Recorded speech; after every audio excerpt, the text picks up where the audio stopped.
ดร.จิรศักดิ์ปันลำผู้อำนวยการสถานีหอตุยขอบคุณอาจารย์คอเตอร์เนอร์เปิดลิงก์สัญญาณประดังปีน้องตังลำปางตุยนะแล้วก็ในเมตตาบารมีธรรมอาจารย์ท่านพระมหานพดลสุวรรณเมธีตุยนะครับครูบาอาจารย์ไหวสาถูกต้นถูกองค์เนาะ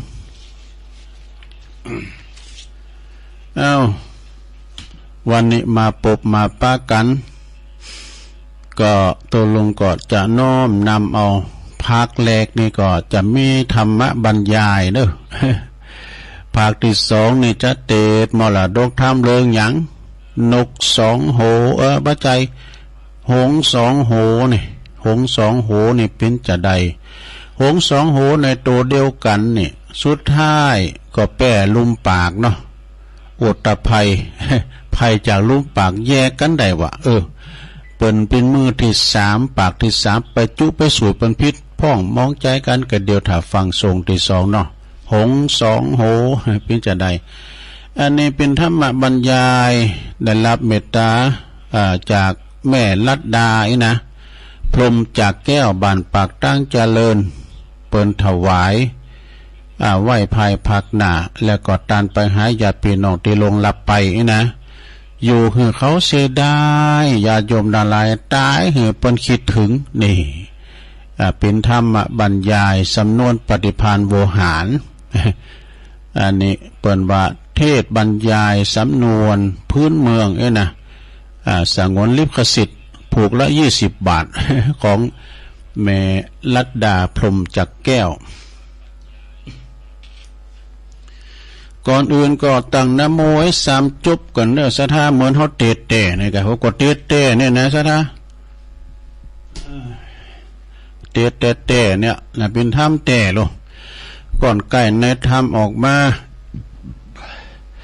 เตะบรรยายไปเหมือนอู่กันนี่ก็สะท่าญาโยมทั้งหลายธรรมะบรรยายเนี่ยเพิ่นก็อู่กันเนี่ยแต่ว่ามันในธรรมนะ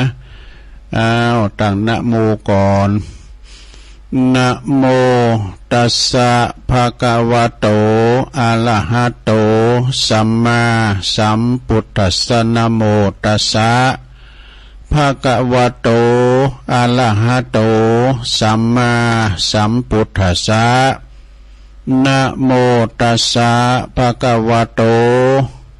อะระหะโตสัมมาสัมพุทธัสสะเย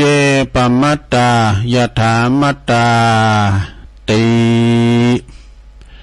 ณโอกาสบัดนี้อาตมาภาพก็จักได้แสดงพระธรรมเทศนาอันเป็นสัจธรรมอันล้ำค่าขององค์พระสัมมาสัมพุทธเจ้าเหมือนนำดวงประทีปนะมาจ่วยส่องตางส่องตั้งเดินแห่งชีวิตเนาะแล้วก็ฟังแล้วก็เกิดความคิดสะกิดใจนะความสงสัยก็นี่ก็จะหมดไปเกิดความสว่างสวัยโดยสติปัญญาในฐานะที่หมู่เฮาเจ้าขาดทั้งหลายเป็นเจ้าปุถนี่พุทธะแปลว่าผู้รู้ผู้ตื่นผู้เบิกบานยึดถือวัฒนธรรมขนบธรรมเนียมประเพณีสืบทอดกันมาแต่บรรพบุรุษแล้วเนาะแต่เมื่อปู่ย่าตายายมาถลาบถึงทุกวันนี้นะเอาบ้านละฮีดเก่าห้อยเดิมจารีตฮีดห้อยนะโดยเฉพาะก็อย่างยิ่งคนปืนเมืองคนปืนบ้านล้านนาเฮานี่นะคุณเมืองเฮาเนี่ยเมื่อว่ามีเหตุการณ์มีคุณหลุ่มหายใจจากปู่ย่าตาโทษก็ดีปัดพากจากกันนี่คุณดีผู้อยู่นั่นนะประวัติคุณผู้นั้นจะมีจะจนอย่างใดก็ตามก่อนที่จะเอาสรีระลางนี่นะลูกไปชาปนกิจไปเผาไฟนะเจ้าภาพเคยญาติพี่น้องก็จะต้องนึกถึงคำว่าทำบุญนี่นะเนาะทำบุญก่อนอื่นที่ทำบุญก่อนอื่นทั้งหมดเลยว่าทั้งที่ว่าคุณที่เปิ้นตายไปนั่นนะ ขณะที่เปิ้นมีลมหายใจนี่ก็บ่เคยที่จะเข้าไปวัดไปว่าวัดก็บ่เข้าพระเจ้าก็บ่ได้ไหว้บ่ได้ทำบุญตักบาตรสังสักสิ่งนี่บ่ได้ทำบุญหยังเนี่ยแต่คำว่าบุญนี่ซะนะ หรือว่าเปิ้นบ่เคยยกมือไหว้บ่เคยมาฟังเทศน์สักครั้งเดียวกะน่ะบ่ได้เข้าวัดเข้าว่าก็ตามผู้ยังอยู่เบื้องหลังนี่ก็จำเป็นจะต้องกระทำหือนะเพราะเป็นจารีตประเพณีนี่เพราะฉะนั้นศรัทธาปออกไม่ออกศรัทธาต่างหลายท่านผู้ฟังเมื่อว่ามีการตายเกิดขึ้นนี่เนาะจึงได้ไปอาราธนาพระสงฆ์สังฆเจ้ามาทำพิธีมาสวดอภิธรรมมาเทศน้ำเทศธรรมให้คุณตายรับฟังก่อนก็เหือนบ่เหือต้องกึดหยังหนักน่ะศรัทธามาปลดมาปล่อยมาปรุงขอเหือศรัทธาพ่อแม่พี่น้องเด้อที่มาลมกินลมทานลมทำบุญกว่าตั้งอกตั้งใจสัดดับละฟังอุทิศแผ่กุศลนะบุญไปหาผู้วายชนไปนะในลำดับต่อไปนี่ก็ตั้งเจ้าภาพได้กล่าวถึงเนาะอาตมาบอกว่าอาตมานี่ก็จะได้กล่าวถึงเรื่องตายคำว่าตายนี่ทุกคนก็ถึงโหเนาะคุณเฮานี่ทุกคนนี่ทุกคนทุกผู้ทุกท่านพอได้ยินคำว่าตายก็ให้สะดุ้งตกใจเหมือนกันนะคำว่าตายนี่นะเพราะเป็นกรรมที่บ่สดชื่นลื่นหูสักต่อใดเป็นกรรมอัปมงคลนะเป็นกรรมอัปมงคลเป็นกรรมที่มันบ่เป็นสิริมงคลวะนะเป็นการที่ได้ฟังแล้วบ่ลื่นหูยิ่งคนที่ตายไปแล้วเป็นปีเป็นน้องเฮาก็ตามเกี่ยวข้องกับเป็นวงศาคณาญาติเนาะเป็นที่เคารพนับถือก็หือเสียอกเสียใจเศร้าสลดใจอย่างยิ่งเนาะนะก็มีภัยพองที่ไปไม่อยากจะตายไม่ภัยใครตายดูเนาะตรงกันข้ามก็อยากปิ้นกันทั้งนั้นนะอยากปิ้นแทบทุกคนเด้อเพราะว่าธาตุแท้ของคุณเฮานี่อยา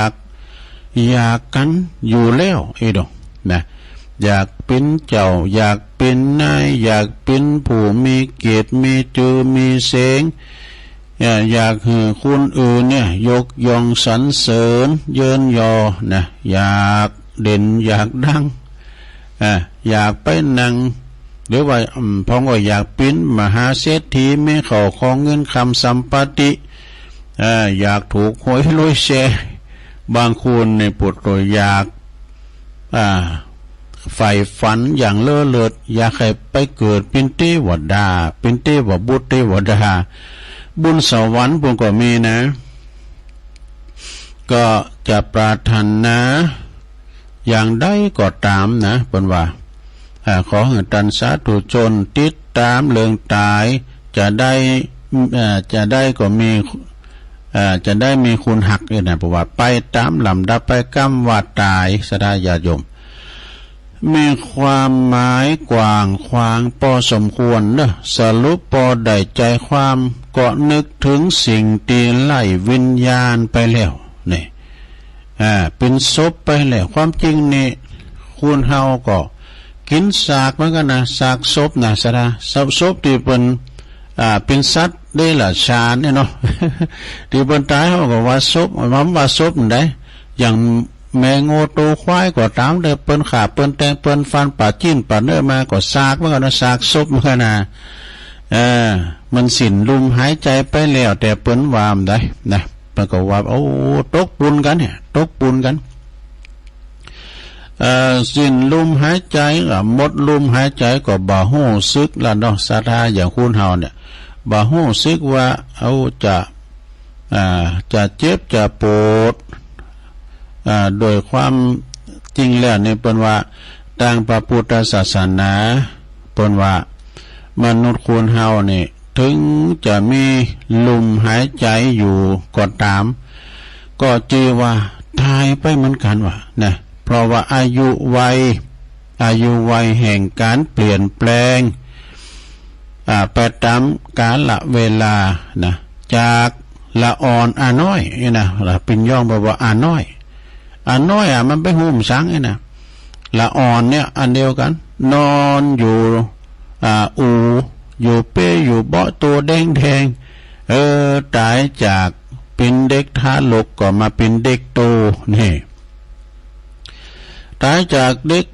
โตแล้วก็มาเป็นวัยรุ่นแล้วนี่เป็นวัยรุ่นวัยยะเป็นวัยรุ่นแล้วก็เป็นหนุ่มเป็นสาวไปตายจากการเป็นหนุ่มเป็นสาวก็มาวัยกลางคนนี่ตายจากวัยกลางคนก็มาเป็นวัยยะหรือว่าวัยเฒ่าแก่ชราก็เป็นสภาวะเช่นนี้ทุกคนมันตายขึ้นไปเตินหน่อยเนาะเป็นว่าเจริญวัยนั่นแหละนะบ่มีไผเด้อที่จะสามารถหยุดยั้งอยู่คงตีได้นะมีไผ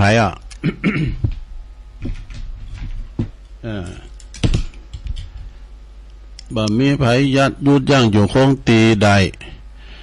บ่สามารถที่จะหือสภาพเดิมกลับคืนมาสู่วัยเด็กได้เนี่ยเป็นว่ายิงกูก็ยิงเข้าไก่ยิงขาได้ก็ยิงหนีหาย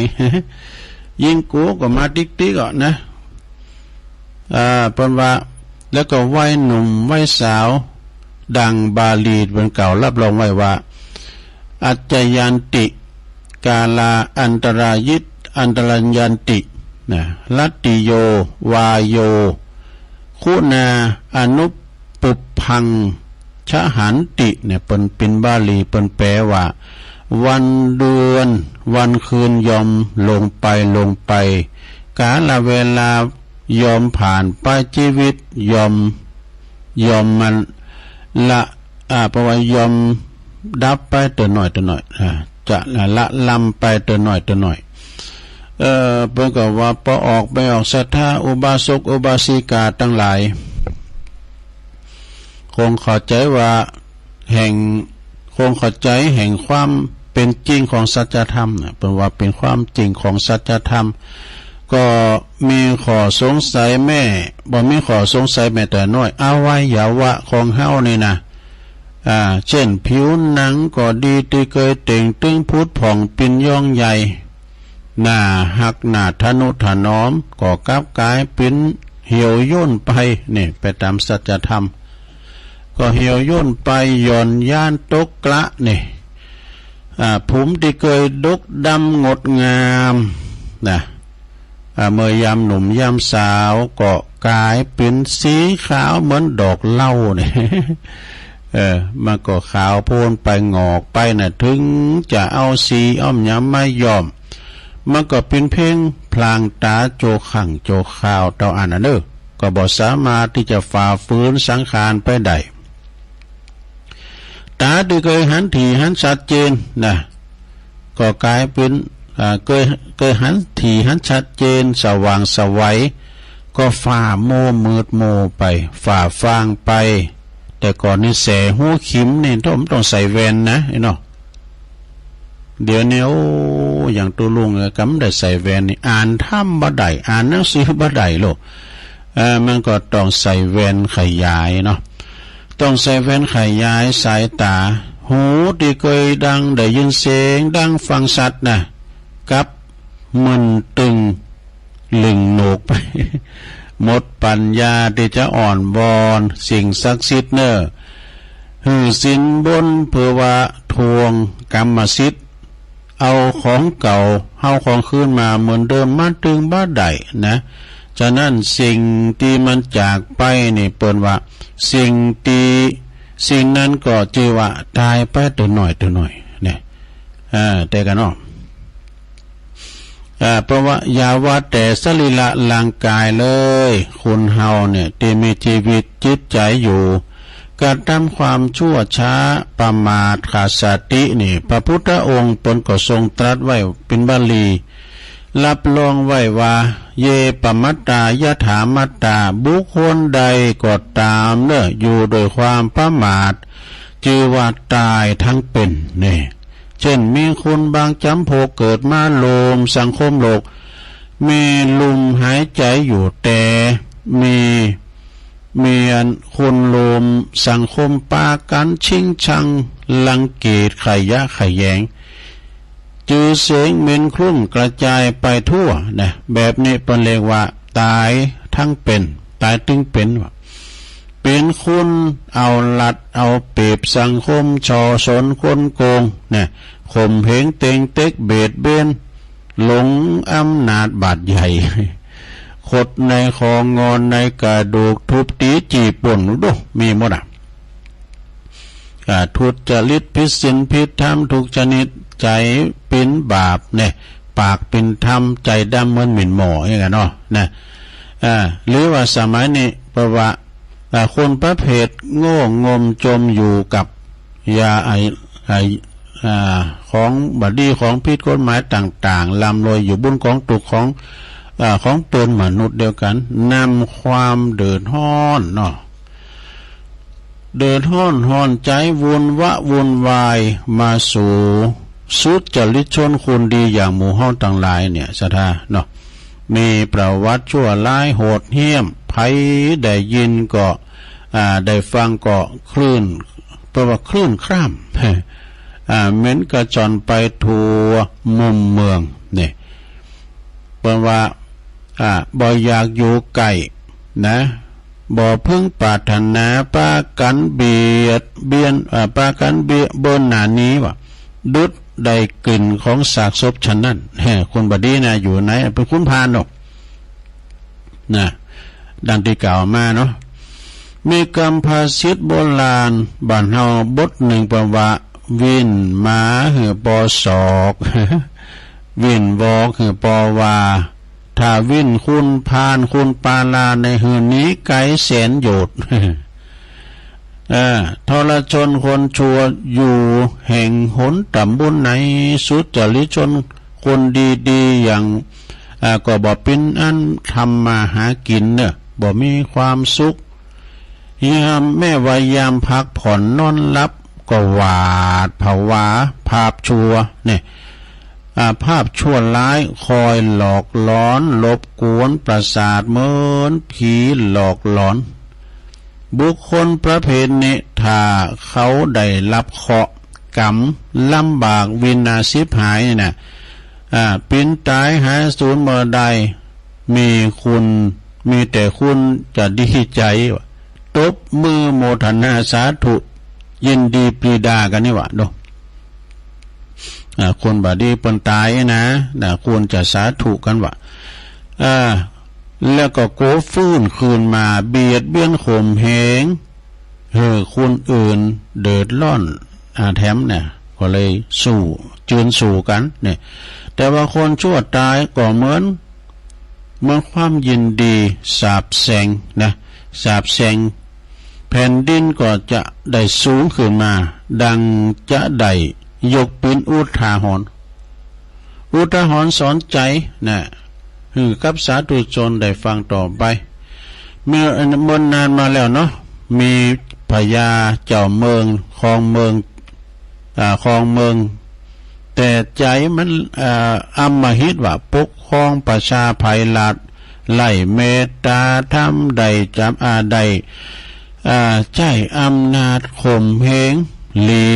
ไถข่มขี่ปะเนอลีไถข่มขี่กับพระสงฆ์นิกรเจ้าบาทเป็นตีเก่งโกของไพ่ฟ้าประชาราชเป็นอันมากเนอต่างก็ด่าสาบแช่งหือตายวันตายคืนทหารอยู่ย่ามคนหนึ่งเนี่ยเฝ้าประตูเมืองว่ะกันจะเข้าจะเอาก็ห้องนะห้องผีตายผีหาซาตานมาหักคอพญานี่ให้เหรอตายไปวันหนึ่งเป็น100 ครั้งเพราะว่าการเปิดปิดประตูข้างใดก็ห้องทหารคุณนี่นะพญานะแล้วบกอกใส่หัวโป๊กโดยไม่มีเหตุผลนี่นะ เขาก็ดังเขาก็โดนออกก็โดนเจ็บโหบ่ว่าโหบ่ปุดปโนจนว่าน้ำตาไหลเป็นประจำว่าดูนะในการละผ่านไปศรัทธาญาติโยมในการละผ่านไปกรรมเป็นว่ากรรมมาตามทันนะพญาเจ้าเมืองนั้นก็เกิดตายโดยปัจจุบันตันด่วนภัยฟ้าประชาชนเมื่อหูข่าวว่าพญาเจ้าเมืองเปิ้นได้ถึงแก่เสียชีวิตตายไปก็ปรากฏว่าต่างไส้โยโหนร้องกันแซ่ซ่องสาธุการว่าร้องลำทำเพลงปากันแสดงความดีใจหลั่งไหลเข้าไปสู่ในวังต่างก็ตะโกนแปลว่าห้องไปเสียงดังว่าต่อไปนี่นะพวกเฮาพลเมืองต่างหลายก็จะได้อยู่เย็นเป็นสุขสักทีนะบ่ได้ก็ละทมทุกข์ถูกกดขี่ข่มเหงรังแกอีกต่อไปทุกคนก็จะเป็นอิสรภาพเสรีภาพ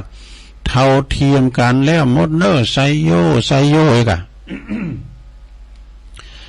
ในขณะนั้นเดียวกันนะก็มีชายในเครื่องแบบทหารเนี่ยวิ่งเข้ามาตื่นแหวกฝูงชนเข้ามาหน้าทำหน้าประว่าทำหน้าตาตื่นหายใจกระหืดกระหอบนะเข้ามากลางหมู่ฝูงชนแล้วก็ห้องร้องไห้สะอึกสะอื้นแล้วก็กล่าวว่าข้าพเจ้าร้องไห้ บ่ใจมันอย่างเดิมจะไม่เลืออื่นได้เลยเหตุที่ร้องไห้นั่นก็กลัวว่าพญาจะฟื้นขึ้นมาต่างหากว่า กลัวพญาจะเมืองตื่นฟื้นขึ้นมาต่างหากเพราะว่าโหกับบานของข้าพเจ้าเนี่ยจนปนโนม เพราะว่าโดนเขกนี่นะก็โดนวัดโหนะครับคุณไล่สินไล่ตามแม่ทหารผู้รักษาในวังก็ยังรังเกียจชิงชังเรียกว่าตายแบบยินดี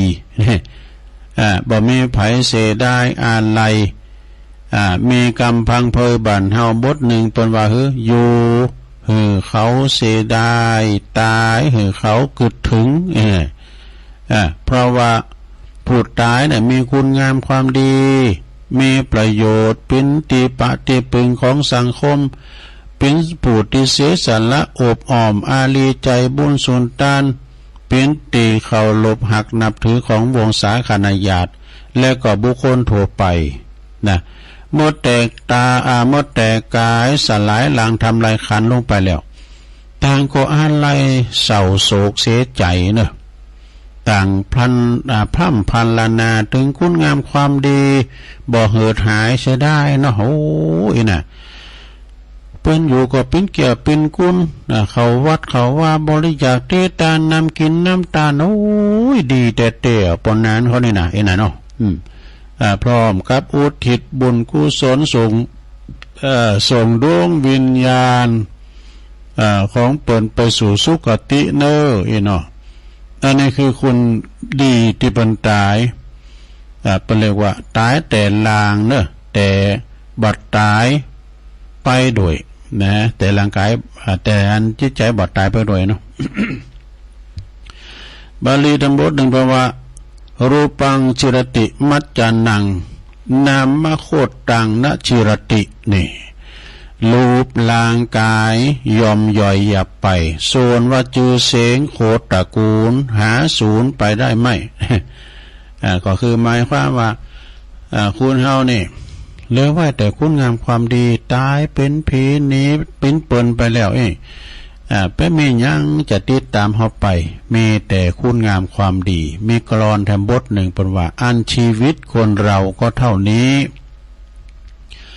พอเป็นผีกายเก่าก็เน่าเหม็นนอนยาวเหยียดไม่อาทรหนาวร้อนเย็น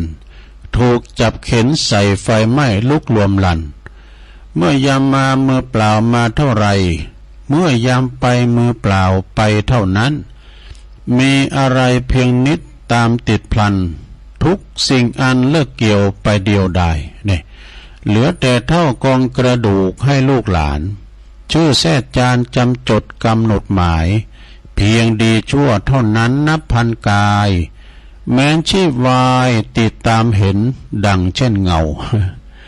เหลือกระดูกก้าเนี่ยไปลูกหลานไหวลำระลึกนึกถึงเนาะเดินจีปีใหม่ก็ไปสูมากาลวัตที่กูปะเหียวบ่ ทรัพย์สินสมบัติก็เอาไปเติมได้สักอย่างเนาะบ้านจองหอเฮินอันทรัพย์สินถิ่นฐานทางบ้านช่องอีกเงินทองไร่นามหาศาลเป็นสมบัติติดตัวได้ไม่ชั่วการจำต้องผ่านจากกันเมื่อวันตายส่วนความดีมีใจสัตย์สมบัติแท้ถึงตัวแก่กายดับไม่ลับหายได้สถิตติดแน่นแทนร่างกายชนทั้งหลายเขาสรรเสริญเจริญพร เอามาเสริมได้แล้วนะและทำบทหนึ่งอันนี้เป็นปื้นบ้านล้านนาฮอนเนาะนะข่าวหำพญาคุดพญาพรมบนวาไว้ประวังโง่ควายจ้างมาตายแล้วเหลือหนังดูเขาคุณยังเอาใจกันใดจาตีสุดตับปุ้มปลอดใส่คุณเฮาก็ยังกินล่ำอิ่มต้องมนุษย์เฮาตายสหายปีน้องไผบ่ห่วงของอาลัยสุดแต่ดูโพเอาควางเสไก่กลัวจักเป็นไพ่ผีมาหลอกบาน แล้วสรุปโดยว่าเป็นกรรมไทยทำกรรมหนึ่งเป็นว่าพฤกษภกาสอนอีกุญชรอันปลดปลงโท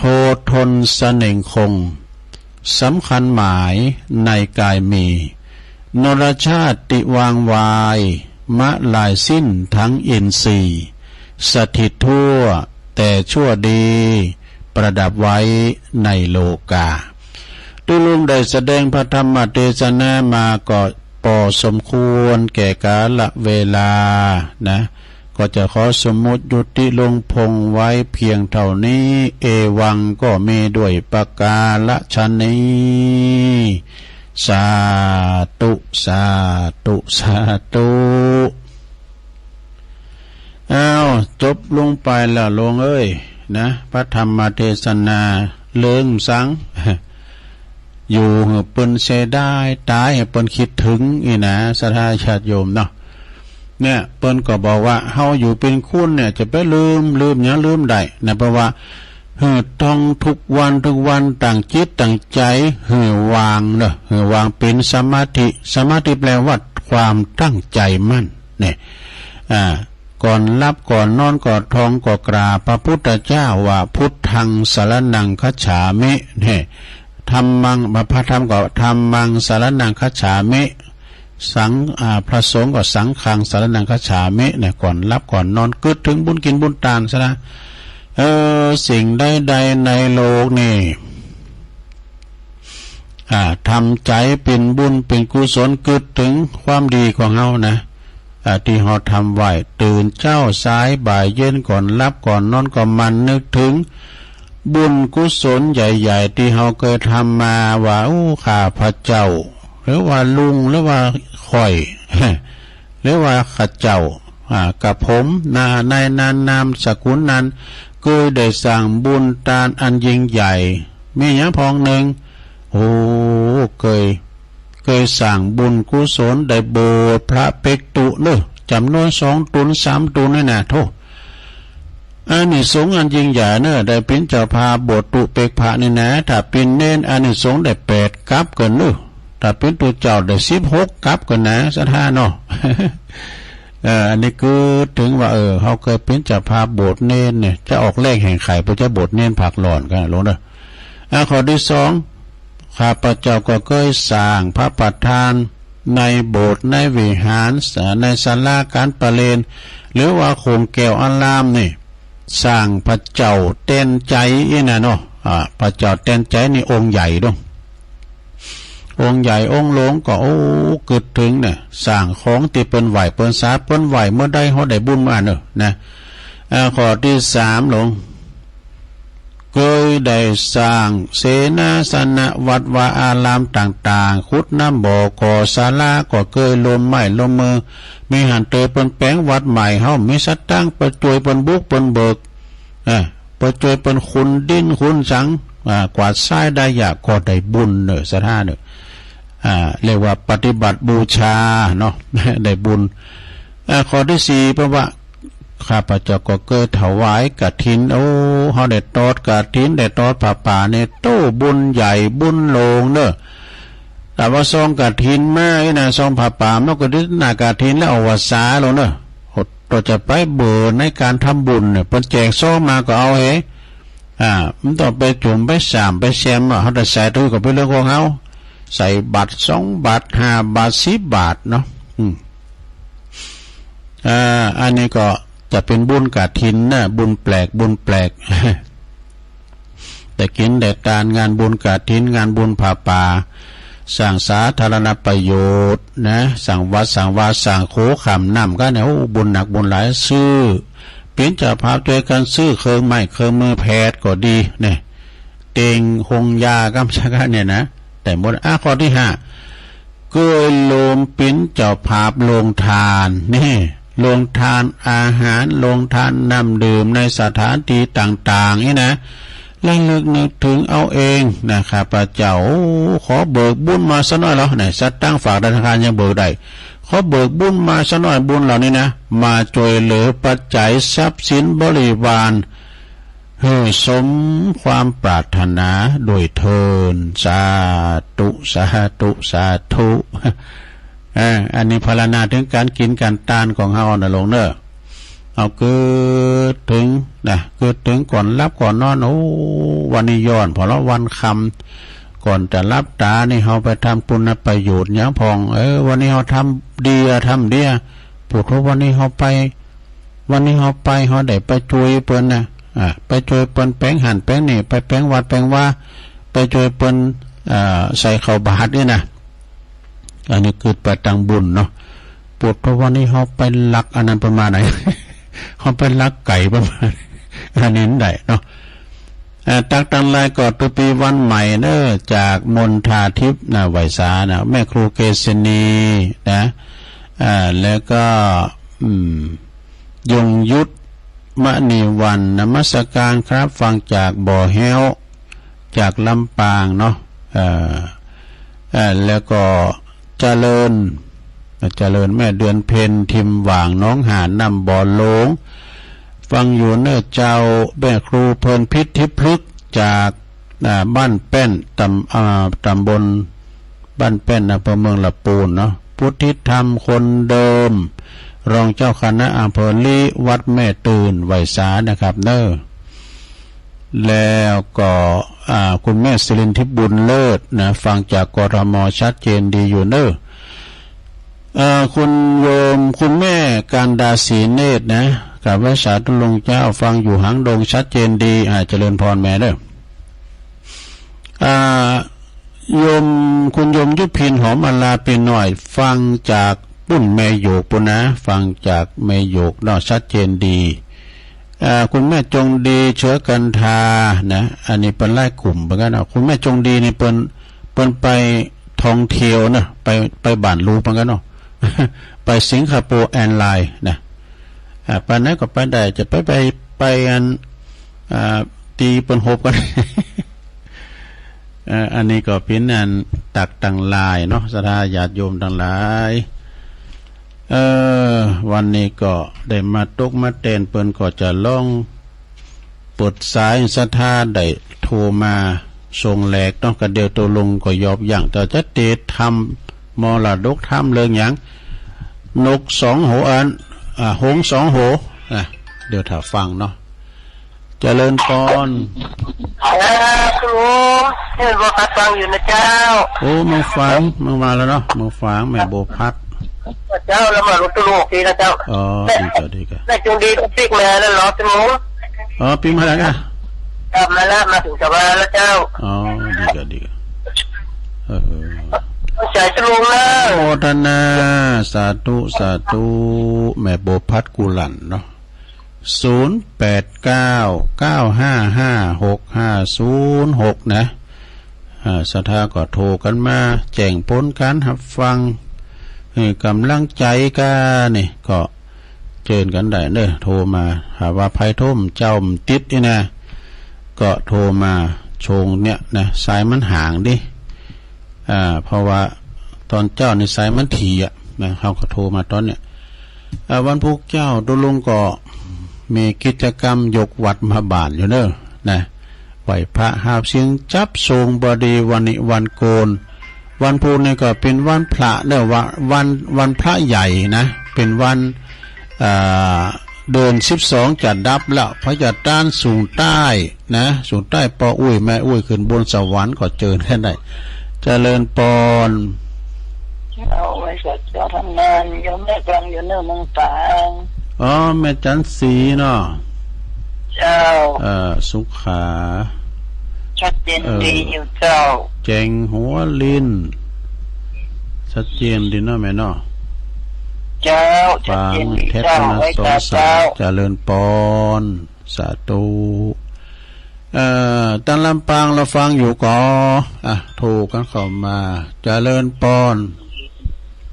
ข้าพเจ้าฟังอยู่ด้วยเจ้าตุลุงแม่หยังบันดอยเขาเนี่ยกาแม่ครูเจ้าฟองจันอยู่พระเจ้ามันจังหลับแหละฟังเมื่อก่อนที่ยังแควนหน่อยเจ้าสาธุเจ้ายินดีนะแม่สาธุอันนี้ตีนด้อยนิ่มได้นะเจริญปอนขอแต่ภาพลุงขนันอันนี้ปคนเนาะปูคาปีนันข้าเยอะบ้านปูคาชัดเจนอยู่เนาะชัดเจนดีจะหาที่ผมเข้ามีละมันมีอย่างมองเอาผมหายเลยวันนี้ดียังว่ามาเลยเร็วเอาใบแบบเสือเนี่ยโดนไปเอากันเนี่ยใบแต่เสือมันจะพอใบลูกยอนะกะใบลูกยอเนี่ยเอาโดนไปมันเหี่ยวๆลองข้าวเอามาทาเรียวของเขาฮะแล้วก็ถูเอาจนมันเอานะเอาจนเนี่ยแล้วก็หายแล้วผมหายแล้วเนาะเอาใบลูกยอใบตะเสือมาแอนไปแล้วเอามาปุ๊บพวกเขาเนาะพวกเขาแล้วเขามาถูแล้วน้ำมันไม่ออกเขาถึงจะกันแบบนั้นที่ไม่ได้เขาหายพวกคนร้ายไปแล้วเอาน้ำมันนี่ใส่ก่อนน้ำมันมาดึงออกน้ำมันจะได้เผยแผ่ได้นะผมก็จะได้บุญได้นะได้บุญได้ดีกว่าเราดูมันจะร้องพอนะวันไหนสัก3 ใบวันใน3 ใบเนาะผมไม่ชุดบทถึง10 ใบหายเลยดีแต่เนี่ยได้ลืมเหมือนกันนะขอบคุณนะอันเป็นนานเด้อเอาคัดได้นะ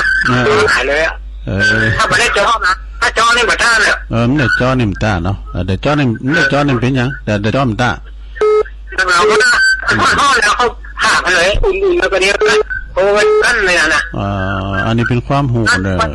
ท่าเด้อแล้วมันไม่ออกเลยนะเดี๋ยวจะย่ำเหมือนกันเอาจุนน้ำใบมันออกถ้าเอาหมอเรื่องไฟเอามันหมาบอกไม่ได้เอาปิ่งหน่อยอย่างไฟนะแล้วก็เรื่องมันให้เราถ้าเป็นอย่างเนี่ยเป็นสะอาดดิเอาขอบคุณพี่นานเด้อบอกตำ5 ยาเดี๋ยวจะลืมเหมือนกันเนาะยินดีเด้อปคอนจะธรรมดาเนี่ยนะเดี๋ยวบอกตำ5 ยาเดี๋ยวจะลืมน้ำก้ามเกินจะลุนปอนภาษาเจ้าตุงยองแม่ยังแม่ระดาเจ้าอยู่บ้านไหนแม่ระดาน่ะแม่ระดาอยู่ลำปางเจ้าลำปางได้ลำปางเจ้าแม่ระดาจะโทรมานะเจ้าใกล้บุญญาวัดอยู่เจ้าก็ดีกะเจ้าพอดีอย่างน้อยฟังแต่เจ้ากับฟังตุลุงยองเจ้าไม่ได้ไม่หันเจ้าแต่เจ้าฟังตี3เจ้าตื่นเจ้าเลยเจ้าพอดีฟังตุงเห็ดเปทวีพอดีนะเจ้าเนาะแม่น่ะเจ้าแล้วก็มาฟังตอนแมลงเนี่ยแล้ววันถูกจะปอกจะเดินมาตุลุงยองไปจะไหว้พระนะเจ้าเนาะพวกในมีกิจกรรมกะยกวัดมาบาทโยงเข่าบาทข้ามสังกายกะตักบาทเจ้าตี 3เนาะเจ้าเนาะตี 3เนาะเจ้าระดาเด้อ เจ้าแม่อันเป็นกำลังใจให้นะเจ้าเอาขอบคุณอนุโมทนาเนอเจ้าเจ้าไหว้สาเจ้าอ้าวก็ถ้าฟังกันพวกเจ้าแถม0899555656จะเข้ามาใหม่เนอะเข้ามาใหม่แต้นทับสักกล้ามลงไปก่อนสถานญาโยมไปลืมเนอะใบบัตรตาเสือนะเอาลุนไฟเอามาปุกหกเขานะแล้วก็เอาถูไปถูมาน้ำมันออกนะอันนี้เปิ่นว่าหายตุลุงจะร้องบอกก่อนเจริญปอนไหว้สาเจ้าแม่ยังจ้ะแม่แดงเจ้าโอ้แม่แจ่มนะเจ้าโอ้แม่แดงแม่แจ่มมาแล้วพี่น้องแม่แจ่มเจ้าฟังชัดเจนนี่เนาะเจ้าโอ้ดีแล้วกันขอบคุณแม่แดงหลายเนอะนุ่มโมกันนะจะได้หูว่าโอ้อันปุ่นเปิ่นก็ฟังอยู่เอ้กะสายถ้าแม่แจ่มเรียบร้อยละเจริญปอนไหว้สาธุลุงเจ้าวันนั้นพระครูอภิบาลมาเทศบรรต่อทางซ้ายพี่น้องแม่บอเนาะวันนี้มันข่าวนอกข่าวจุ๊บโบดน่ะพระครูอภิบาลไปหอมไปหอมทำบุญกับเปิ่นอยู่โอ้ประเด็นมาข่าวไว้เนาะชัดเจนดีนะแม่เนาะเจ้าชัดเจนเจ้าอันนี้สาธุเจ้ายินดีเนอะเจ้าเปิ้นถึงพิพันธ์วันน่ะเป็นดีนะเปิ้นจะดำอย่างตุลุงเนี่ยหนาดำอย่างป้าบุญจิตเจริญปอนรีบพายตลาดเจ้าไอ้สายว่าจะแนวจะออกพรรษาแล้วเด้อทั้งสองศีลจังหวัดแม่จันสมมานี่จักเนาะแม่ใบบัตรตาเสือเดี๋ยวจะประกาศกำจะได้ประกาศกำจะได้บอกคนอื่นเดี๋ยวจะประกาศกำอยู่เจ้าถ้าได้อยู่ก็ให้เอาไปบอกคือคนอื่นเลยเดี๋ยวฟังรุ่นหมู่กันเนาะดีเนออนุโมทนาสาธุไม่อายก็มาละมึงฟังอย่างมามากันเนาะเจริญปอนอย่าเมืองไปก่อนเนอะอุ้ยอินตุลงนอุ้ยอินแม่สาวฟังอย่างแม่สาวนี่เสมิงเจ้าไม่ได้ฟังว่าเจ้านะมันไม่ได้ยินเนี่ยนั่นแดนดินเพิ่นก็เปิดนะกะแดนดินที่ล้านนามันไม่ชัดเนี่ยมันช่างโคนพวกหาก่อนหาควายมากะฐานบ้านทุ่งเรดิโอเปิดนะครับก็ฟังอาจารย์ประคุณนี่เมื่อไหร่แต่ไหนจะได้ฟังก็ยินดีนะยินดีสาธุขอบคุณหลายๆเนาะ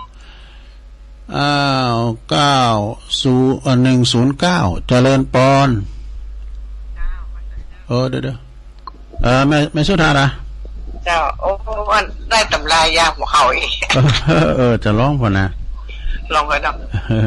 ข้าเจ้านี่มันถ้าเจ็บนี่ไปหาหมอแล้วว่าไปซื้อยาไปสุดนะสุด3 เม็ดนะตะลุงกิน3 มื้อนี่มันหายดีกะ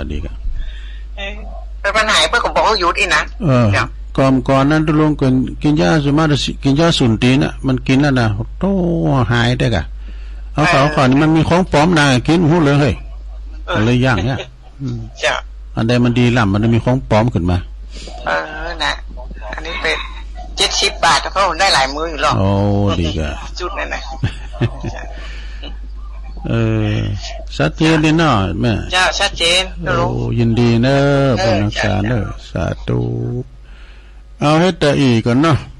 เดี๋ยวเขาก็มาฟังกันต่อแถมตุลุงยอบอย่างเดี๋ยวกินน้ำกันเดี๋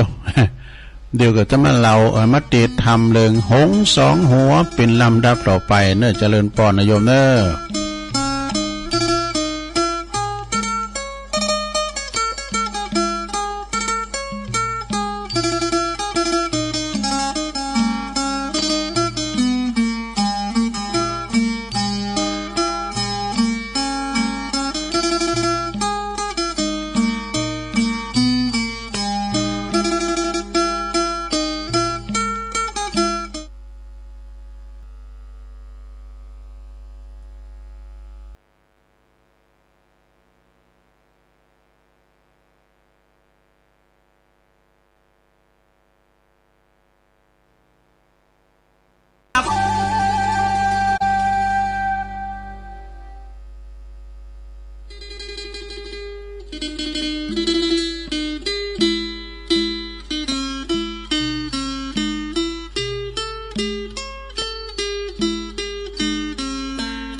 ศรัทธาญาติโยมทั้งหลายตัวลุงก็พักเบรกนะกินน้ำจิบน้ำจุ่มคอเตียวไปเตียวมายืดสินยืดสายมานั่งนั่งจากันทำ1 ชั่วโมงสุดท้ายนะลุงเด้อฟังกันไปเดี๋ยวเจ้าว่าทำเมืองให้ฟัง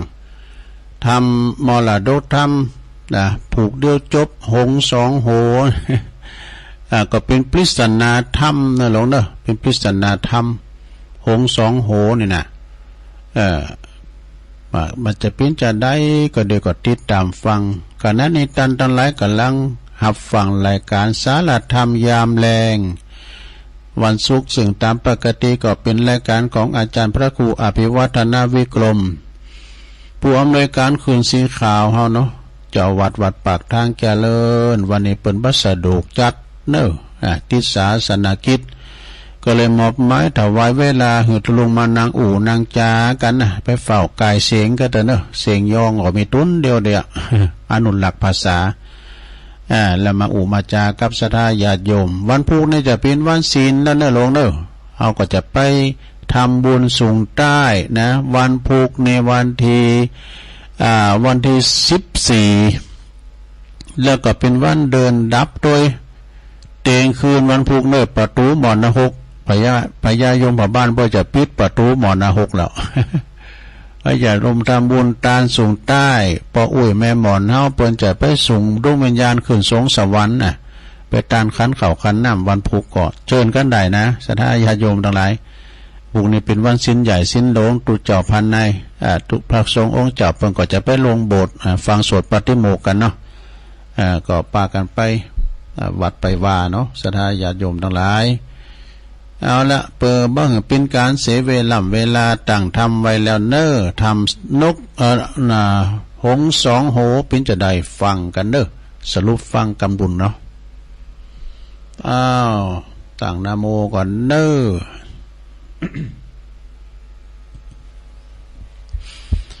นะโม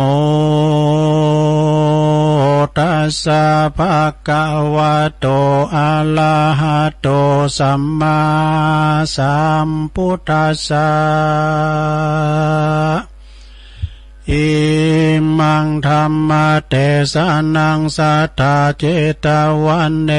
วิหัลลันโตอัลลัมภะกะเทสิสัทธาอันว่าสัพพัญโยพระพุทธเจ้าตนเป็นปิ่นเก้าติโลกาจารย์พงสำลานยังจอดอยู่ในยอดอารามพระกอมผาลบยังจาตากางามอานี้หือเป็นเหตุพระจึงเตสนายังคาถาอันนี้ดังจากกล่าวจี้ไขยะจี้ยาวไปบัดนี้แหละนากีฬาดังรู้มานิสัยในป่าไม่ดงนายังมีหงสาประหลาดตัวเดียวอาจดูดีเต้าว่ามิมันเต้าว่าหัวมันมีเป็นสองเขาว่าปองดองจื้นสู่ใจลิงลูปิยาอันว่าอันได้มาเกิดร่วมกันเอาว่ากำเนิดเดียวกันแม้นว่าจักพันล่าสอดตามในป่าดงดำก็ไข่กำก่าวถอยด้วยกำอ่อนอ้อยวอนใหญ่จากกันไปจอง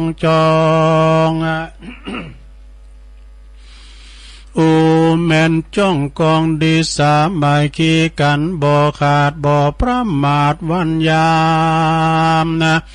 ต่างมีใจงามเหลือและมีแต่แผ่บุญมีแต่แผ่ปันกันกินสุขคืนวันค่ำเจ้าในป่าเสาหิมมาปานก็มีหันและนาตาฐานในกาลานั้นลาวยังมีพระนาเท่าใจหันสอดล่าดงดานป่าไม้เพื่อสอใสแสวงหา ยังสัตว์นานาป่ากวางมีมากกวางเหลือหลายกันนะก่อนผ่านภัยไต่เต้าดันป่าเศร้าดงดอยบ่อหันลอยสัตว์ป่ามีแต่นกกล้าบินมีแต่นกล้าบินบนจึงเตียวว่าหนจะใจข้ามดอยใหญ่เห็นผาก่อไปปะใส่หงสาตัวอาจอันประหลาดสองหัว แต่ว่าตัวนั้นใส่หันไม่ได้ตัวเดียวพรานจึงเลี้ยวไว้ว่องลับลี้จ้องเฟยนามันพิจารณาบ่จะถึงเจ้าฟ้าหกหอคงว่าแม่นกูเอาหงปันลาดไปถวายมหาลาดปุลีเงินคำมีหลายแหล่เตียงจากแผ่ตกปั่นเป็นรางวัลมากเต่าพรานป่าเศร้าเกิดแล้วก็มีใจผ่องแผ้วเจยบานนะจึงก้อยลัดดงดานป่าไม้แล้วก็ไปดักแห้วไว้บัดเดียวแล้วก็รีบเลี้ยวพกอยู่ในแก้วกูเฟยนาส่วนอันว่าหงสานั้นโสดกำตัวโหดมาไขว้กันเอวป่าใหญ่ดงดานก็มาถูกแห้วนายพรานบ่วงกองมันก็ร้องลำมันก็ล่ำร้องเรือหลายดาจักตายความนาส่วนอันว่าพรานบาปส่วนอันว่าพรามป่าเศร้าดงนาก่อนนำเอาหงสาคืนสู่ยังที่อยู่เวียงใจรีบเลี้ยวไปบ่จะถวายเจ้าฟ้าหอจันก็มีหันและนาดเมื่อนานอันว่าตนเต้าเจ้าปุลีก็ฮือเตวีเตรียมบาทเอาหงปันลาดเลี้ยงไว้นางหน้าไทยบุญนาก็เอาหงสาดงอาลามมีคนงามว่าว่องคืนสู่ห้องหอคำหงดงดำมาตั้งกู้เสียงส่งเสียงร้องอยู่อ่อนอ้อยเป็นที่ไฟห้อยพิยานั่งมาพิจารณาคำเจ้าว่าหงนี้เล่าประหลาดหากว่าตัวมันขาดกันได้จักมีหงไว้สองตัวจักงาสมใจจักงาสมใจปองไฟห้อยนางยอดซอยกึดแล้วใจผ่องแผ้วเจยบานจึงนางจึงขานบอกเล่าว่าเฮือ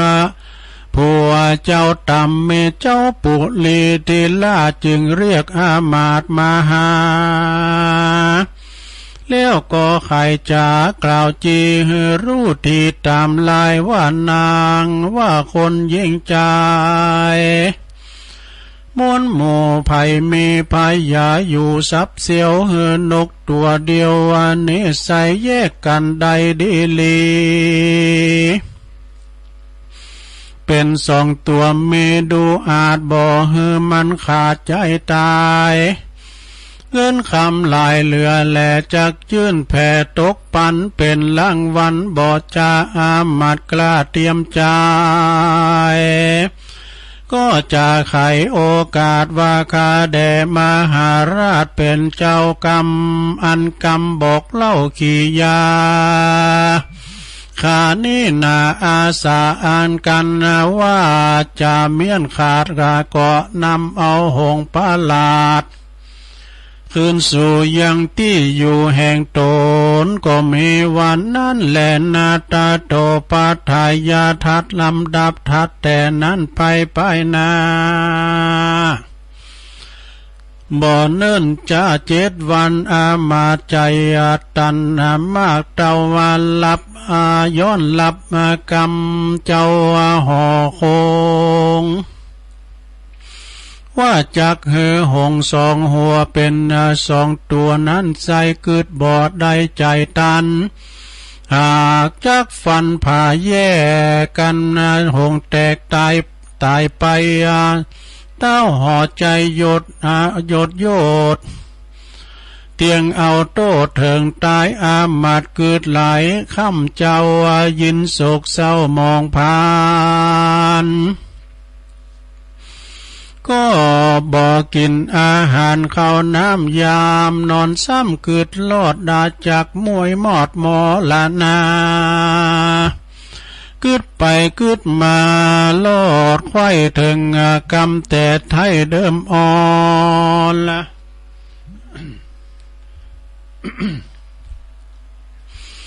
หากจะสอนกล่าวต้อยแก่คนใหญ่น้อยยิ่งใจว่า10 เทียน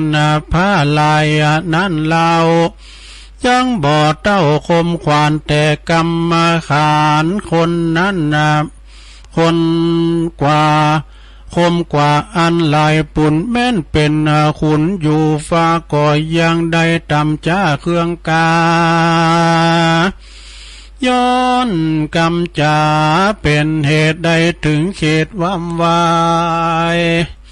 คนตั้งหลายคนยิ่งใจโลกไตมักงาจักมกมุน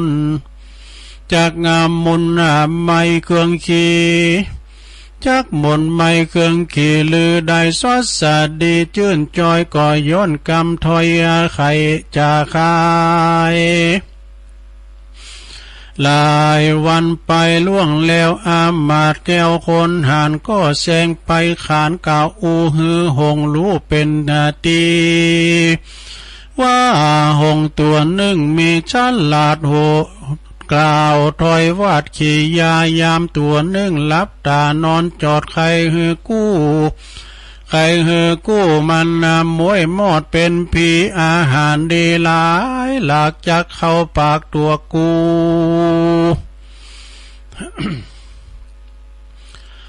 บ่มีไผจูจิ้มไก่ฮือมันมอดไม่เถิงตายกินก็สาบลายมาล้ำมอกอามาดสอกอกใจดำแสงไข่กำโอกาสก่อฮือบ่เฮือหงประหลาดรู้ที่ฟังกรรมที่สังกาฟังเป็นกรรมที่สังกาตินั้นอันเจ้าหงสาตัวที่รู้จึงถามกู้มันไปว่าเป็นสันใดนั้นโสดจึงใส่โทษปันไม้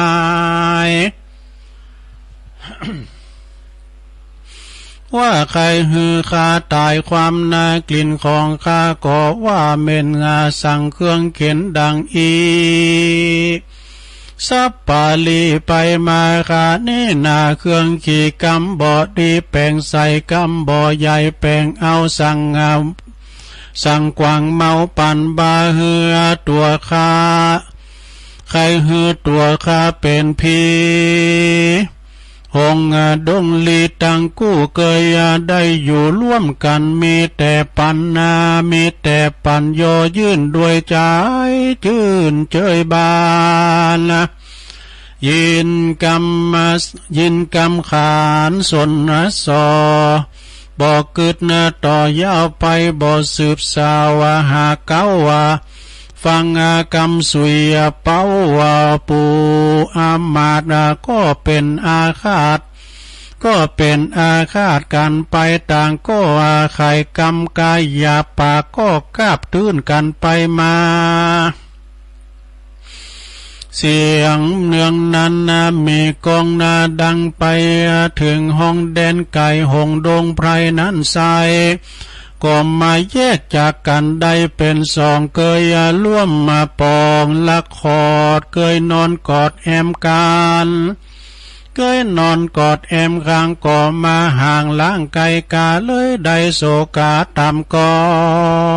ยมี บ่น้อยหลายประการที่นั้นอามาตย์หานใจหยาบก็บ่กลัวบาปติดตัวกันว่าหงสองตัวกันว่าหงสองหัวบาปใบแยกกันออกได้ดังใจก็นำไปบ่จาตาวายาเจ้าฟ้าปุลีก็มีหันแหละนาเมื่อนั้นกันว่าพระยาได้หงดังประสงค์ไว้แล้วว่าก็ถามอามาตย์แก้วเตรียมใจว่าเจ้ายะสันใดนั้นใส่จึงแยกกันได้ดีงามนะเอาว่าขวัญจำผ่าออกหรือเอาหอกลงแตงหรือว่าเอาไฟแดงเข้าสวาดหรือว่าเอามีดปาดกลางตัวหงสองหัวนั้นใส่จึงแยกกันได้ดีลีหรือว่าเจ้ามีมนต์สวาสาตาหรือว่าเจ้ามีมนต์เวสสาตาเพศกาถาจุงใครจะบอกกล่าวเฮรู้ข่าวบัดเดียวอามาตย์เลียวกลมเกาว่าไขบอกเล่าขี่ยาแต่เก้ามาสุดปลายด้วยปริยายหลายแหล่บ่เว้นแว่บทใดเต้าห่อใจยศอาจฟังอามาตย์ไขปานมีใจหวันต่ำก้อยจึงกล่าวถ้อยขี่ยาว่าอาโห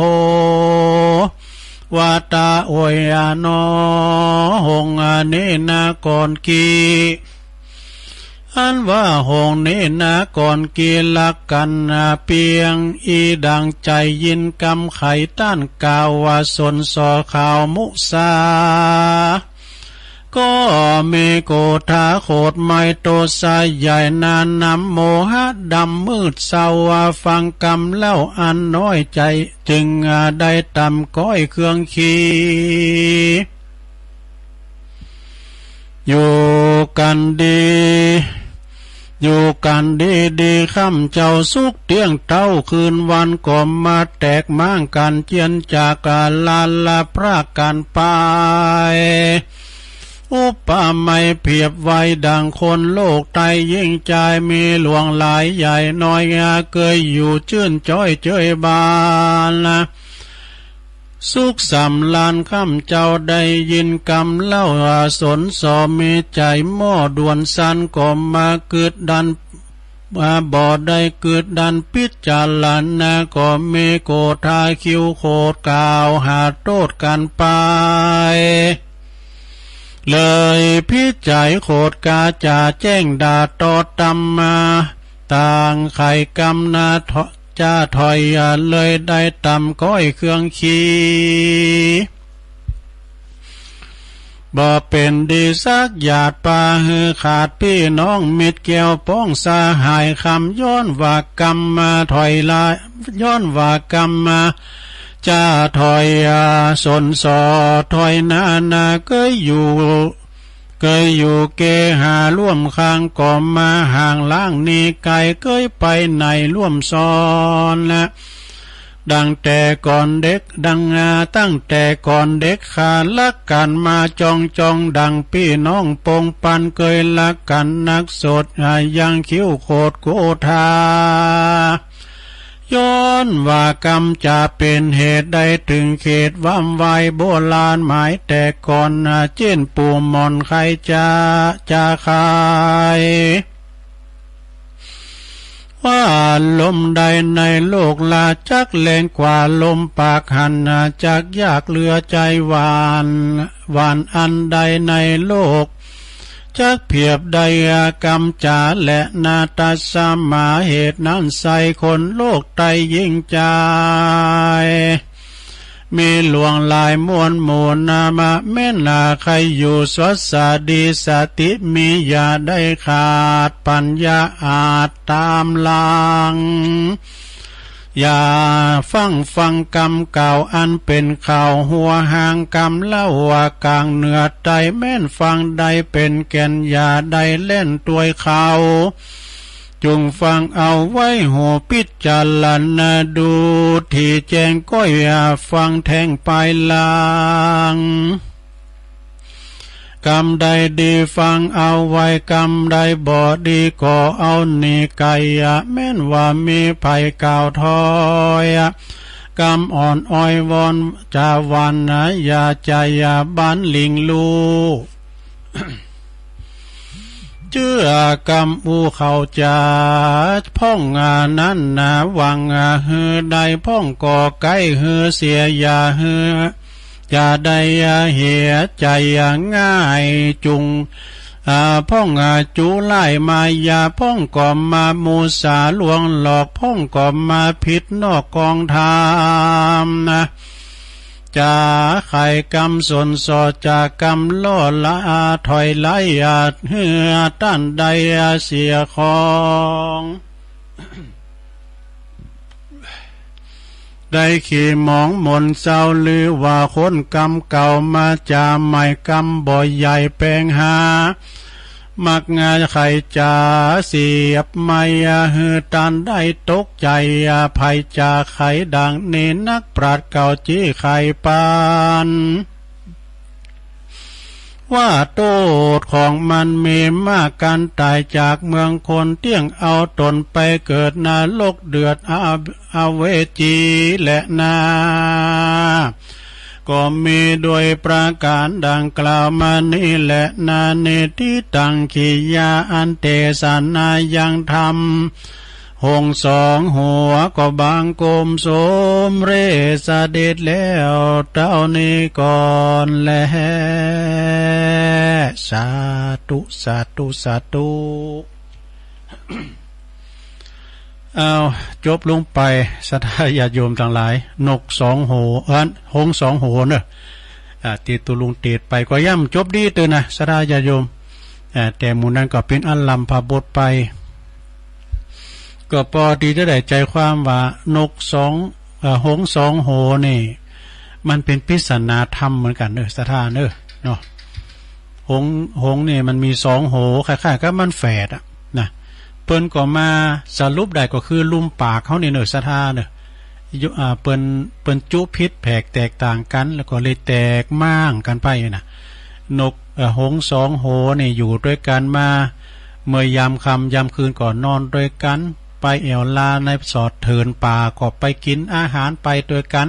หักกันแป้งกันหลักแป้งแฝงฝ่ายมีความสามัคคีสามัคคีปินน้ำหนึ่งใจเดียวก็คือตัวเดียวกันมีสองหัวเนาะคุณเฟดนี่ใจมันจะเหมือนกันกึดก็จะกึดเหมือนกันเนาะสัทธาเนาะ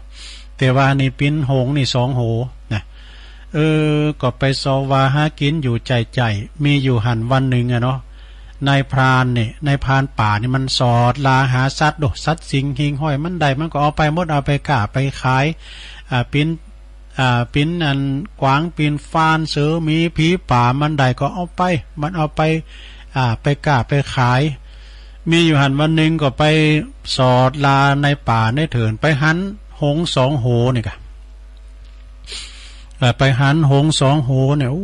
หงสองโหนี่มันประหลาดเต้บากองหันปุ๊บไปนะมันเกิดถึงพุทธเจ้าหอโขงว่าละดอกเกิดถึงพญาเจ้าเมืองปูนการวากูใดหงสองโหนี่ไปถวายแก่พญาตันเจ้า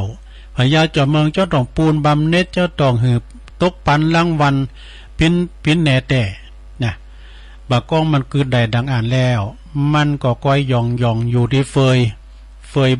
ยใหม่นะแล้วก็เอาแห้วไปตั้งโบงไว้เนาะตีนกมันนอนตีหงมันนอนโอ้นกหงสองโหนะก็กำป้ามาแต่งใบก็เลยโดนพราน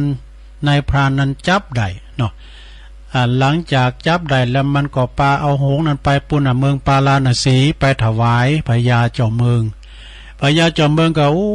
เป็นสัตว์ที่ประหลาดแต่บ่เคยหูบ่เคยหันนี่หับไว้หือปูนบำเน็จหือรางวัลของนายพรานนั้นไปนะแล้วก็เอาหือนางมาเฮสีเนาะหือนางเนี่ยเอาไปไว้เอาไปเลี้ยงไว้เนอะเมื่อค่ำยามคืนฟังนกนั้นห้องก็ปิ้นดีวอนใหญ่โมนอกโมนใจวะมาเฮสีในก็ห้องฟังมันห้องก็โมนขึ้นกึดไปแถมอย่างหนึ่งนางกึดว่าหงสองโหนี่ถ้าแยกกันใดระดับเป็นดีเนอะคุณมั่นก่องามถ้าแยกกันใดก็ซ้ำจะเป็นดี ก็เลยไปปรึกษาอันพระราชาพญาจอมเมืองกันเนาะพญาจอมเมืองก็หันตุ้ยนี่ เตกันเนาะถ้าว่าแยกกันได้เนี่ยปิ้นจะคือไว้หงสองโหนี่ก็เลยคืออามาตย์ฮับอาสาเนาะว่าไผที่ว่าเอามันแยกลางจากกันได้ปิ้นสองตัวน่ะจะหือรางวัลตกปันเงินคำปิ้นอย่างหนักอามาตย์นั่นก็ฮับไปอยู่หันปุตโตปิ้น7 วันก็ว่ากำฮือจะเยจัดได้จะขาจะผาจะปิ้นสองก็กันมันตายนี่เฮาก็จะมีโตดเปิ้นจะใส่โตดเฮามาคือมาได้7 วันกินบ่ได้นอนบ่หลับน่ะในพรานนั่นในอามาตย์นั่นน่ะอามาตย์นั่นก็กินบ่ได้นอนบ่หลับก็เลยว่าไปพอหงสองโหไปสุยมันกะไปสุยสองโหน่ะโหนึงรับอยู่นี่เนาะโหนึงรับแเนาะแล้วก็ไปสุยเปิ้นพิษกันกันมันตายไปเนี่ยมึงก็จะได้กินอาหารคุณเดียวมันต้องไปเสียได้แบ่งปันหน่อยอีกไปสุยเปิ้นพิษกันเอาหงสองโหก็พิษกันพอลุมปากเปิ้นไปจุไปสุยไปสวนไปสอหือพิษพ้องมองใจกันหงสองโหก็พิษมามางใจกันกันออกเคยอยู่เคยกินเคยนอนด้วยกันนะมีความหักแปลงแฝงใฝ่ก็มาพิษกันย้อนมือที่3ปากที่3เนาะเลยแยกกันได้วะประหลาดแท้ๆหงสองโหได้แยกกันได้คุณโหคุณโตแล้วดูแม่หลังจากแยกกันได้แล้วอามาตย์นั้นเพิ่นก็เอาไปถวายนะเอาไปถวายพระราชาก็ท่านเมื่อเยจัดได้เนี่ยถึงแยกมันได้เอาผ้าไปปาดกึ่งกะหรือว่าท่านมีสิบพระคุณไปมีเวทมนต์คาถาอย่างใดตั้งนายอามาตย์ท่านอามาตย์นะก็บอกไปตามตั้ง9สุดปลายเนาะเห็นมันพิษกันนี่กะพระราชาก็มาลำเปิงว่าคุณเฮาแม้แต่หงสองโหเนี่ยโดยลุมปากที่เปิ้นจุเปิ้นสุยเปิ้นนั้นมายุแยงยุหือพิษกันก็ทำให้แยกกันได้เปิ้นก็อารัมภบทตอนนั้นก็พระราชาก็อารัมภบทไปถึงอันลุมปากคุณเฮานี่กะลุมปากคุณเฮานี่แผ่วเบ้านะทำให้เปิ้นหักกันได้ทำให้เปิ้นแตกมั่งให้เปิ้นผาจานกันได้เนาะทำให้เกิดสงครามได้นะทำอย่างใดหลายๆอย่างปุกระดมกันอย่างต่างๆก็ลุมปากเขานี่แล้วสดาญาโยมนะจะปิ้นจะตายจะหือกำลังใจจะท้อแท้จะหือเปิ้นขาโตตายก็สุมาเนี่ยจะหือเปิ้นหักกันก็หือเปิ้นมีกำลังใจต่อสู้ไปก็มันมีตีลุมปากนี่หมดนะอันนี้พญาจอมเมืองก็อารัมภบทว่าคุณเฮานี่อยู่กันด้วยความสมัครสมานสามัคคีเป็นน้ำหนึ่งใจเดียวกันก็คือว่าถ้าว่าเปิ้นคนใดคนหนึ่งมายุแยงกันนะหือเฮาแตกมั่งกันก็ความสามัคคีก็บ่เกิดขึ้นได้นะฉะนั้นพญาจอมเมืองเพิ่นก็บอกว่าหือฮักกันแป้งกันอยู่กันอย่างปีดีกันเหมือนน้องหือปองดองกันมีอันยังช่วยเหลือเฟื่อไฟซึ่งกันและกันไปนะแล้วก็หือมีความสมัครสมานสามัคคีกันเนาะพระราชาเพิ่นก็บอกไปทำนองนั้นนะอันนี้จบลงไปศรัทธาญาติโยมทั้งหลายนกหงสองโหลำพบทไปเนาะศรัทธาญาติโยมทั้งหลายเป็นมรดกธรรมเด้อสรุปแล้วก็เกี่ยวกับลุมปากของเฮานี่แหละนะหือเปิ้นหักอยากหนักจักฝังหือเปิ้นจังกำเดียวก็ได้ไปหือเปิ้นพิษพ้องมองใจกันก็ได้นะศรัทธาญาติโยมเจ้าลืมเอาปอน่ะได้ปอเล่งนะลงทำกรรมก่อนบรรยายปอนพร้อมกันเนี่ยเนาะ เอาปอนทำไม่เกินเน้อปอเล่งนาลงกิติวงศ์ผมก็ได้คณะศรัทธาเฮาตึงลงตึงหลายเนี่ยเน้อเอาปอนทำไว้ก่อน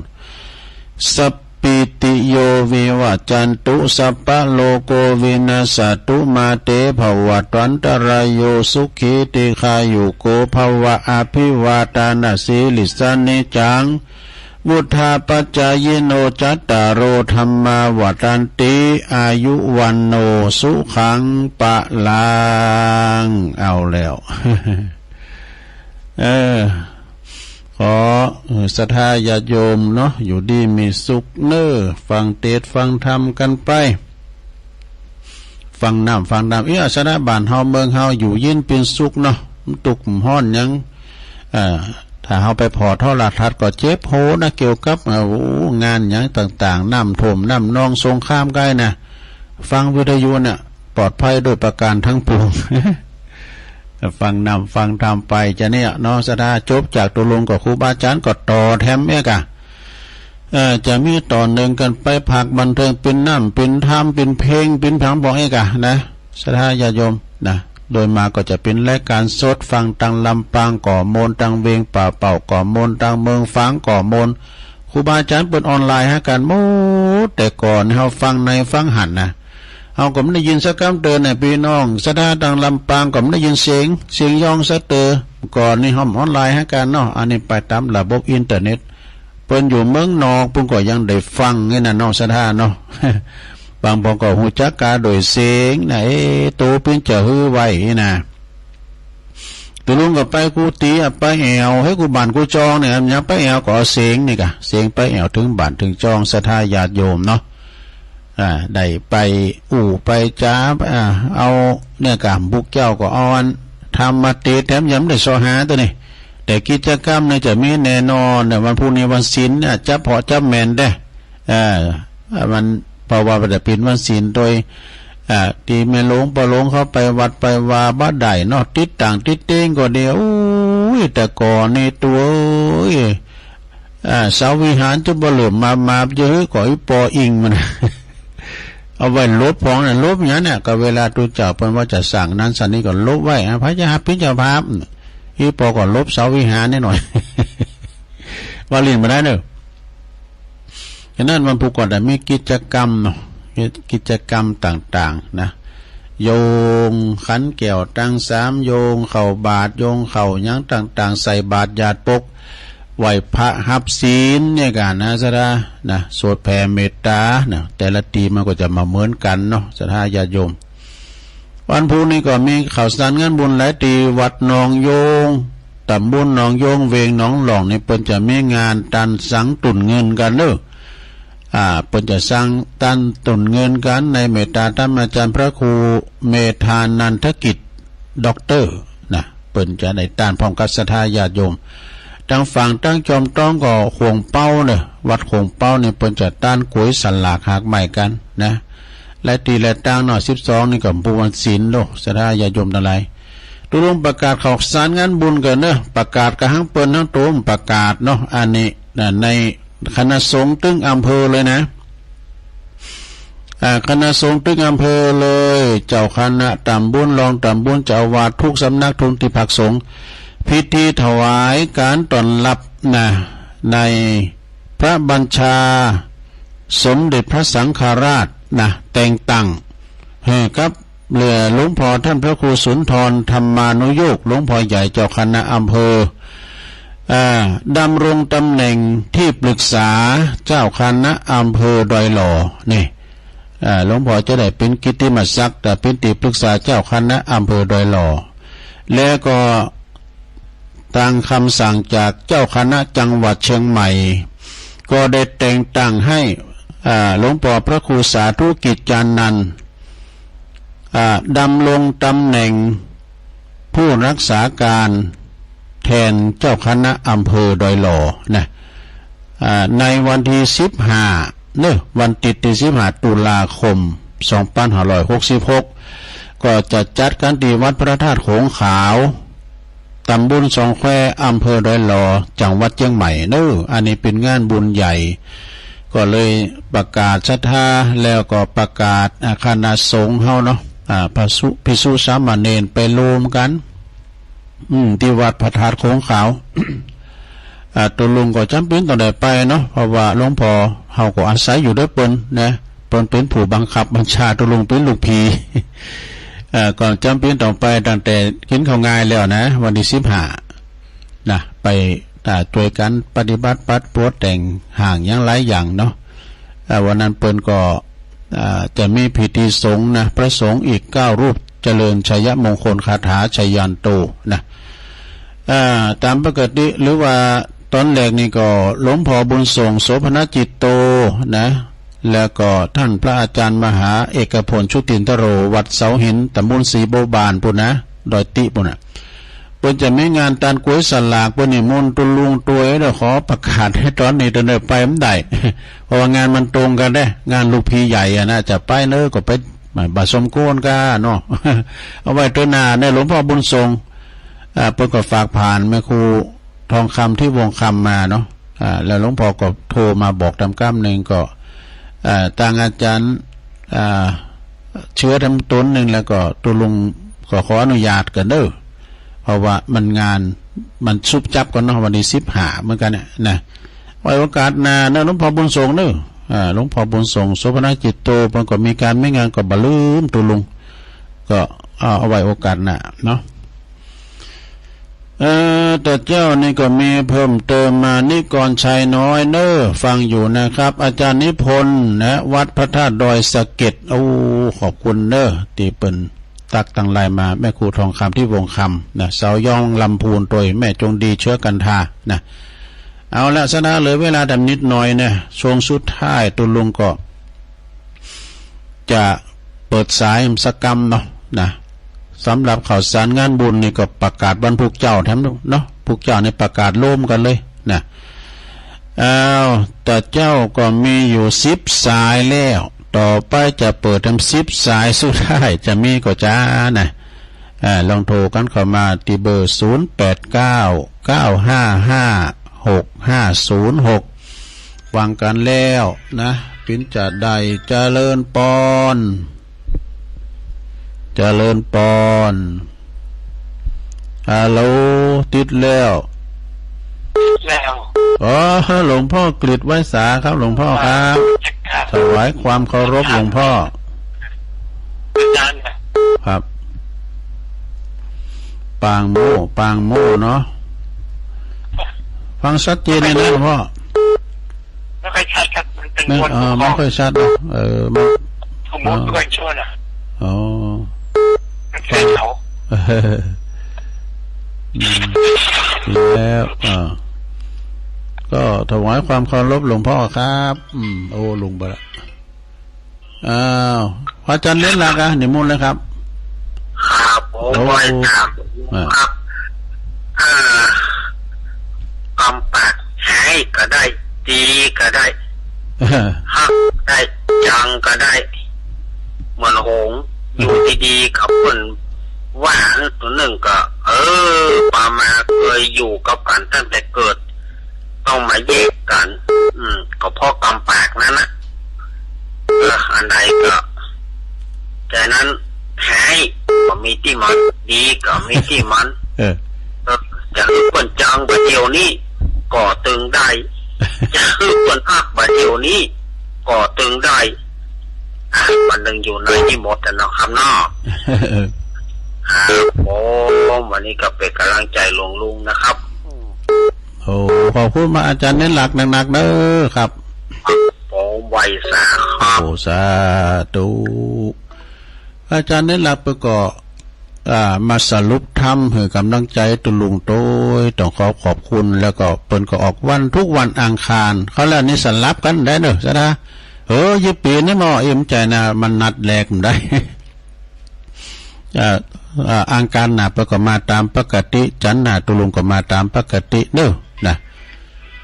โทรกันเข้ามาได้อยู่0899555606เจริญปอนแม่อยู่ไหนอยู่แมลงเจ้าอันนี้แม่นิวเจ้ายังมาได้ยินหาเจ้านี่ไม่ได้ยินมันสดเจ้าก็ได้ยินได้ยินกับแมลงเนี่ยแม่แลงนะเจ้าฟังอยู่นะเจ้ากำลังใจเจ้าขอบคุณแม่อุ้ยแม่นิวเด้อเจ้าอุ้ยนิวนะอุ้ยนิวมันใหญ่ด้วยแม่แลงแม่อายเพื่อแม่อายเจริญปอน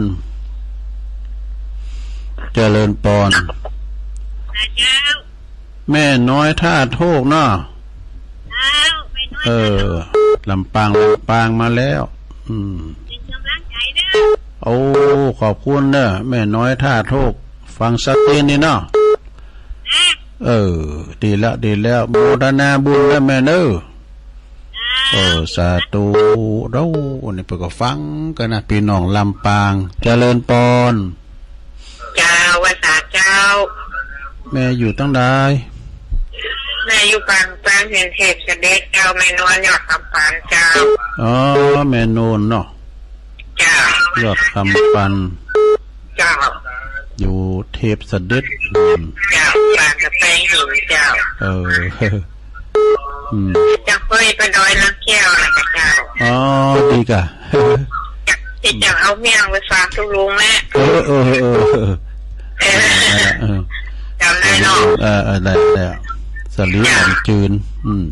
จ้าอนุโมทนาแม่โนนเนอจ้าบุญหักษาสาธุบุญกรรมบุญจูบุญหักษาสายต่อไปเจริญปอนเจ้านมัสการเจ้าแม่สุกแก้วเนื้อสีโพธารามเนาะเจ้าหลวงอันเดียพอร้องวัวแดงหายไปไหนอ่ะแต่กันแต่กันไม่ได้ยินเลยไม่ได้ยินแต่กันหายไปไหนแต่กันนั่งแบบสบายก็เจ้าก็บ้านนาก็ว่าโทรศัพท์ลุใจจะได้จ้ะหายแซ่บไปเลยอ่ะแม่น่ะไผก็มจังสังเกตแต่กันนะแม่ก็ฟังยายพรหายไปไหนตัวอื่นก็โทรนาได้เจ้าแต่กันกำลังว่าสบายอยู่กับยายพรเนาะอันกูสองคนแม่น่ะเจ้าขอบคุณแม่สุกแก้วเนอะสีโพธารามก็สารปีอย่างหนึ่งนะก็บ้านของปนันสายยันเขาเป็นนันปึ้งเขาเนี่ยนะตั้งพี่น้องศรัทธาจากสารปีนะตั้งบุญแถวน้ำบ่อลงตั้งปุ้งก็ฟังได้นะฟังที่บ้านทุ่งเรดิโอของประดมพุทธวงศ์ก็ดังไปไกล0899555656เจริญปอนตู้เจ้าแม่หยังแม่ใจายบ้านดงเจ้าแม่ท่าลำปางแม่ใจายเจ้าบ้านนาดงเนี่ยเจ้าเดี๋ยวเฮ็ดให้ว่าท่านนะเจ้าของกระเทียมดองบ้านนาดงแต่ก็ได้เตียนเอาใส่กั๊บใส่แอปมานั่นนะเจ้าอำเภอแม่ทาก็ไหมเจ้าอำเภอแม่ทาตำบลวังเงินก็วันนั้นก็กับลุงแก้วกะก็นะลุงแก้วเพิ่นก็อยู่หั่นน่ะวันนั้นก็เพิ่นก็จะดีอ่ะจ้าอันเฮ็ดคิดถึงอันวันกฐินนี่ก็จะดีแล้วเอามาดอกไปกฐินมาทำแล้วนุ่นอาจารย์มหาเพิ่นจะมีกฐินเนาะกฐินแม่ใจบ้านนาดงแม่ทะลำปางเนาะขอบคุณแม่ใจเด้อเจ้าเฮ็ดมาเนาะเจริญปอน0899555656ช่วยกันประคับประคองทั้ง5นาทีมได้ก็เดี๋ยวก็จะได้ฟังจากตั้งจำต้องตังพีนะก็ฟังจากผู้หมวดนะชัยพรพิมพ์สมุทรเดี๋ยวจะส่งงานให้น้องเจเนอะ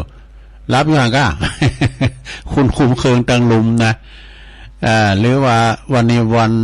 ศุกร์เบิดก็ฟังพระครูปริยัติชัยวัฒน์กันเนาะเวียงป่าเป่า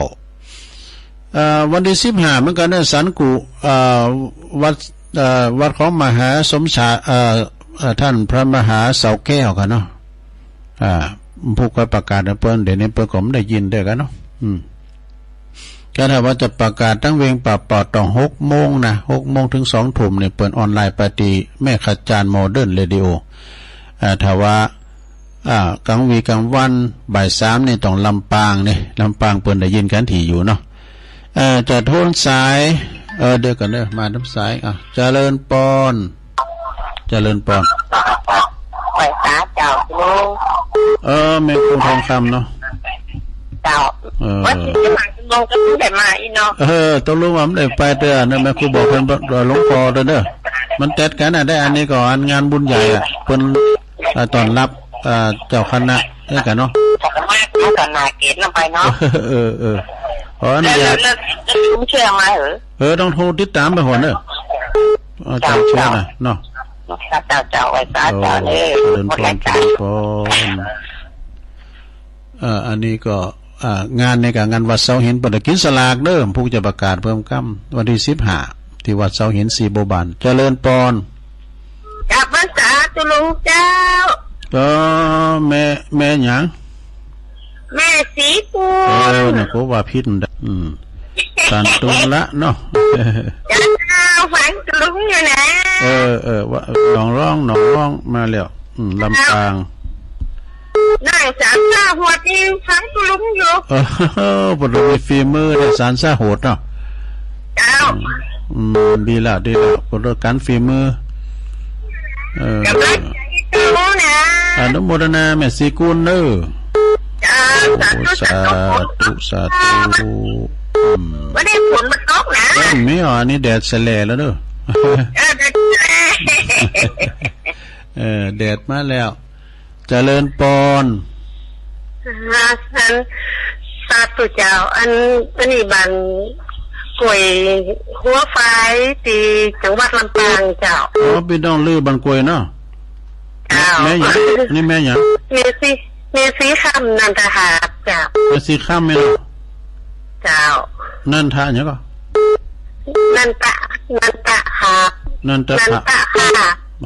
ภาพไปเนาะเจ้าบ้านกล้วยพี่น้องลือเจ้าลือโอ้ฟังทุกวันเลยนะอันตุลุงดีกันโมนอันฟังแต่ทำมาตั้งนานเจ้าแม่น่ะตุลุงก็สอบฟังไปนะตุลุงก็ฟังเปิ้นแต่ตุลุงเนี่ยฟังตุลุงสักเดือตุลุงอู๋เลยเจ้ากำลังโหเป็นขังเลยนะโอ้ดีเลยแต่แม่สีคำนันตภาพเนาะนันตภาพเจ้าบ้านกล้วยพี่น้องลือบ้านกล้วยลำปางเด้อเจ้าสาธุเจ้าเก็บกำลังใจอยู่นะขอบคุณเจ้าสาธุตัวลุงก็ขออนุญาตยกหูกันเด้อเดี๋ยวมันจะล่ำเวลาเปิ้นเนาะ56แล้วนี่ก็จะโทนสายกันเนอะแม่โบพัดต้นสานเมืองฝางนะแม่จันสีสุขาแจงโฮลินฝางแม่ครูทองฟองจันเขียวหน่อเมืองบ้านดอยน้อยแล้วก็ทางภูคาเนอเนอะภูคาเนอนี่เพิ่นบอกตำรายานะใบอันเนี้ยนะ